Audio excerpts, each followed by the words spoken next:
The NFL season is right around the corner, and the headlines are rolling in fast. In Washington, the Commanders made sure their young star quarterback Jayden Daniels has his go-to target secured, finalizing a 3-year, $96 million extension with wide receiver Terry McLaurin. The deal, averaging $32 million per season, was completed on August 25th, just under 2 weeks before kickoff. For months, there had been speculation about whether Washington and McLaurin could close the gap, but ultimately, both sides knew it had to be done. McLaurin was already under contract for 2024, yet the team couldn't risk Daniels entering his second season without his most reliable weapon locked in. This move signals a major shift in Washington's approach under new owner Josh Harris, who, alongside advisors like Magic Johnson and Bob Myers, is determined to create a winning culture. Gone are the days of Dan Snyder's endless dysfunction. The new regime is aggressive, strategic, and focused on building around its franchise quarterback. McLaurin hasn't missed a game in 4 seasons, has consistently put up 1,000-yard years, and represents the kind of stability Daniels needs. When you add the offensive line upgrades, Laramie Tunsil and rookie Josh Connerly Jr., plus the acquisition of Deebo Samuel, it's clear the Commanders spent their offseason surrounding Daniels with protection and firepower. The real debate now is where Washington stands in the NFC hierarchy. Some analysts, like Mike Tannenbaum, boldly argue that only the Packers and Buccaneers rank ahead of the Commanders. He points to Philadelphia's defensive attrition, losing starters like Darius Slay and C.J. Gardner-Johnson, as a reason the Eagles could regress. In his view, Washington has the makings of a top 5 offense, and if their defense can be merely average, that's enough to push them past Philadelphia. Not everyone agrees.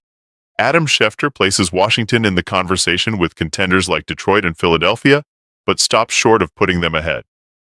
Stephen A. Smith flatly rejects Tannenbaum's claim, reminding everyone that the Eagles remain loaded with talent on offense, from Saquon Barkley to A.J. Brown to Devonta Smith, not to mention one of the NFL's best offensive lines. Washington may be rising, but crowning them over the reigning champions is, in his view, a step too far. Meanwhile, in Cleveland, the quarterback room continues to reshape itself.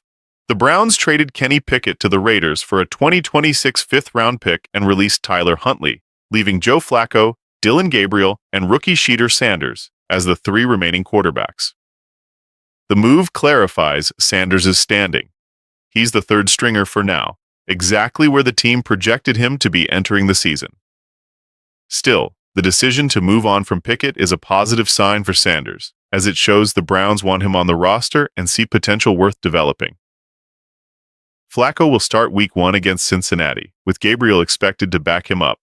But the door is open for Sanders to move up the depth chart with time and growth. For Sanders, the task is clear: patience and consistency.